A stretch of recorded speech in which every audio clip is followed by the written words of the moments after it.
Hi, this is Jakub from thepianoground.com, and in this video I'd like to show you how you can make your basic triadic chords sound more interesting. The purpose of this video is not to go into great detail on every single one of those examples I'm going to give you, but more to just inspire you or give you a different ideas how you can make your basic chords sound more interesting. So let's get into it. So for purpose of this video I chose simple 1, 4, 6, 5 progression in the key of G major, and I guess the idea is to help you get out of this simple quarter note type of feel that we all use, but after a while it can be boring, it can be pretty repetitive. So let's get into the first example that I have. So the first way how you can make your chords sound more interesting is by using different rhythmic variations or different rhythmic patterns. And what I mean is just taking simple triadic chords and breaking them down in your right hand and accompanying them with your left hand. So what I mean is, let me give you an example.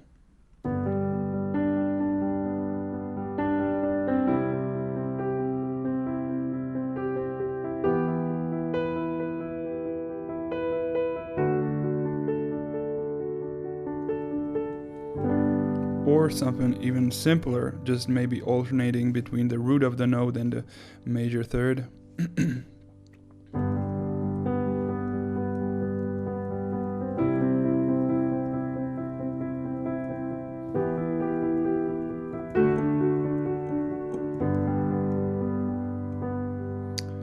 Or maybe something else like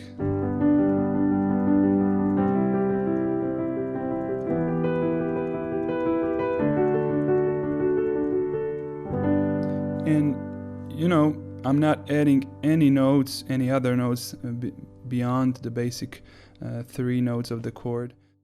Or maybe you can take a different approach, that you're not going to break those chords like that, but play all the notes at the same time and adjust the rhythm a little bit there. Something like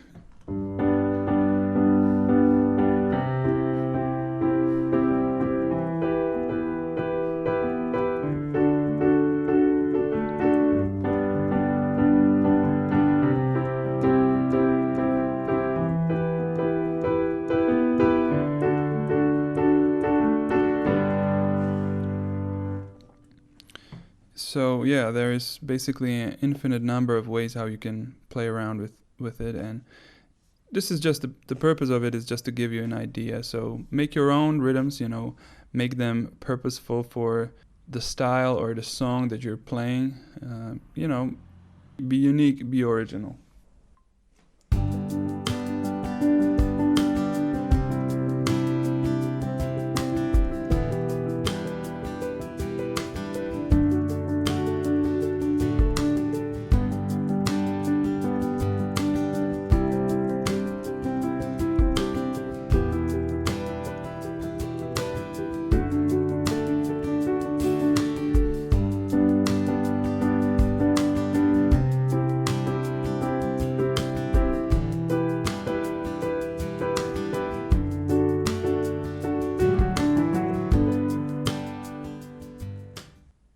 Another way how you can make your chords sound more interesting is by using inversions. And if you don't know what inversions are, it's very simple. You take your basic triad and move the bottom note to the top. By that you're getting what it's called first inversion. So let me show you. This is a G in the root position. This is G chord in a first inversion. And if you take one more step, you get G in a second inversion, and if you go one more step, you're back to your root position, and that's all.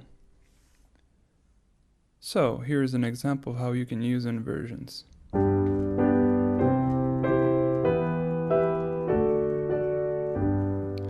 Although you could use this in your playing, it's not a very musical way how to use inversions. What I prefer is to use them sparingly, in a musical way. It's not always good to jump around with those chords because you're basically breaking down your voice leading in between those chords. What I think is better is to use them, for instance, like that.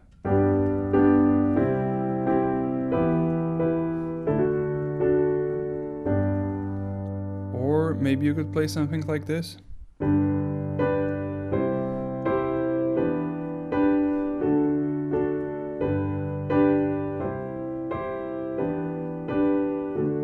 Maybe add those rhythmic patterns.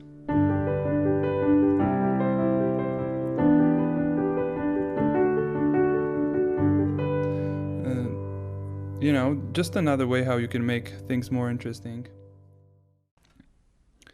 So another good idea is to use melody notes, and you can have, you know, song with a simple melody, or you can create your own melody, and it's good to take those notes of the melody and incorporate them into your chords. And for example, we have a melody like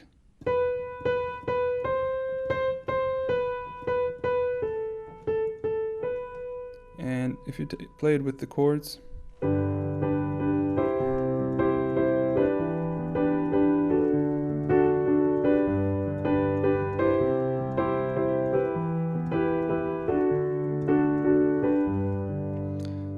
very simple. We just used, you know, the previous concept of inversions, you know, together with the melody note. It's very simple, something to, you know, use in your own playing.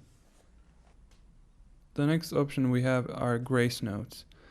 And grace notes are just, you know, little embellishments of your chord or melody. And I use it all the time, and to explain it to you is best to show you, you know.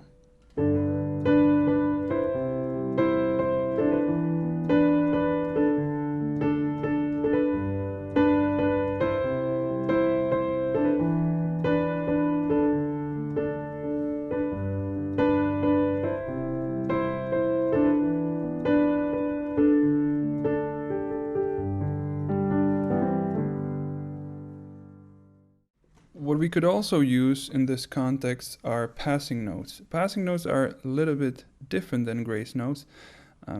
I take them more or less as a, you know, development of the melody. So, you know, in this context,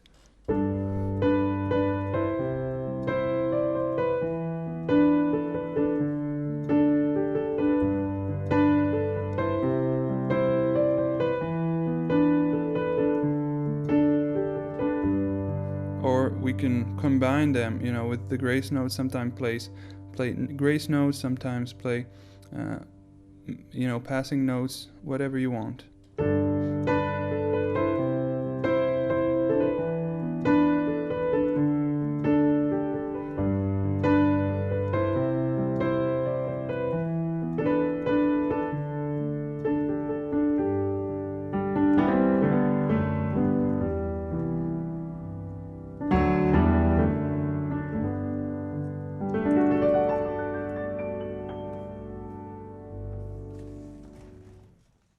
You may also notice that in a previous example I played E minor 7th chord, and it's a little bit different than, you know, your E minor triad, and it is another great way how you can make your chords sound more interesting by adding, you know, more notes to your chord or different notes, and whether it's the 7th, you know, in this case it was the 7th, but you can also add the 9th or the 11th.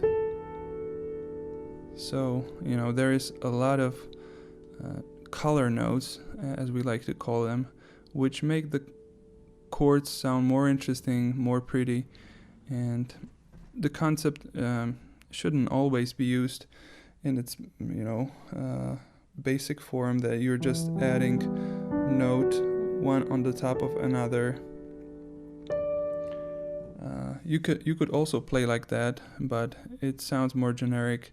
In this previous case, I took 1 and 5th and played my 3rd and the 7th in the right hand. So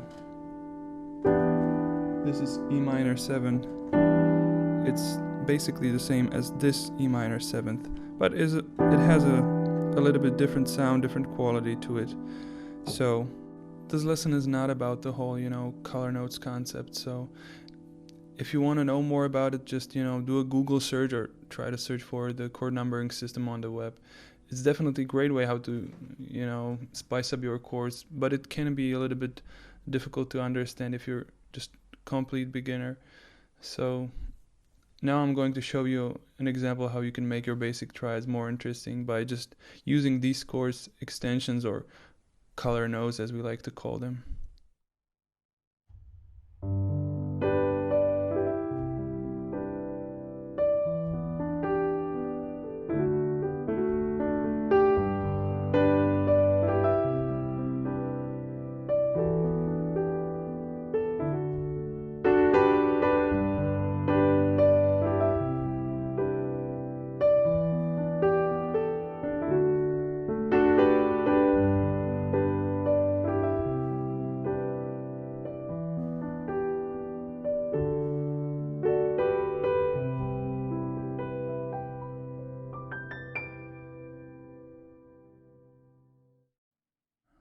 In the previous section of the video, I talked mostly about your right hand and what you can do there, but I haven't talked much about your left hand. And there was a thing that I used a minute ago, and it's a simple rule.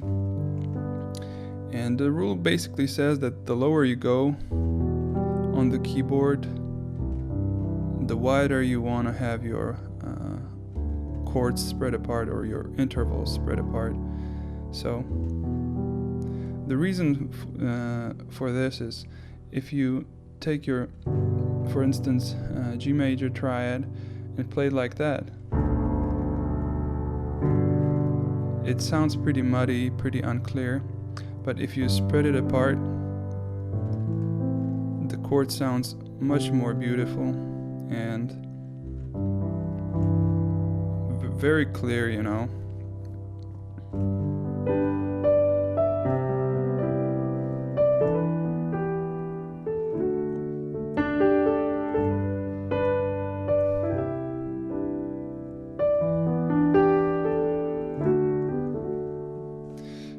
So yeah, it is just another simple thing. Of course, if you go higher on the keyboard, it doesn't sound all that bad. You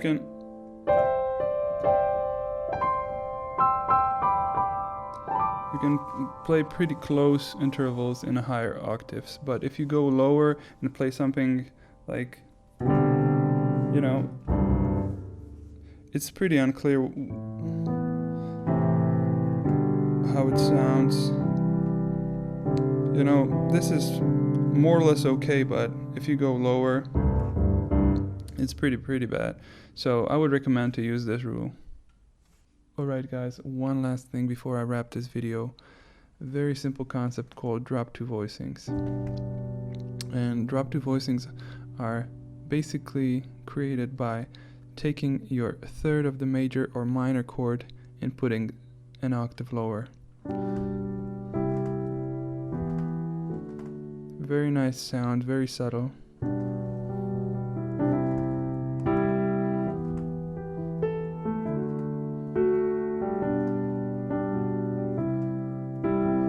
Still the same progression. It might look a little bit different because I'm using inversions of the chords that I talked about in a previous section of the video. In this case, this is a root position played in as a drop two voicing. This is your C as a second inversion, also played as a drop two voicing. If you have C root position, first inversion, second inversion, and drop two voicing is played this way. Also second inversion of your E minor chord, and also your D, second inversion of the D. And before I end this video, you can also play open voicings which is basically the opposite of the drop 2 voicing. You take your third and put it an octave higher, you know.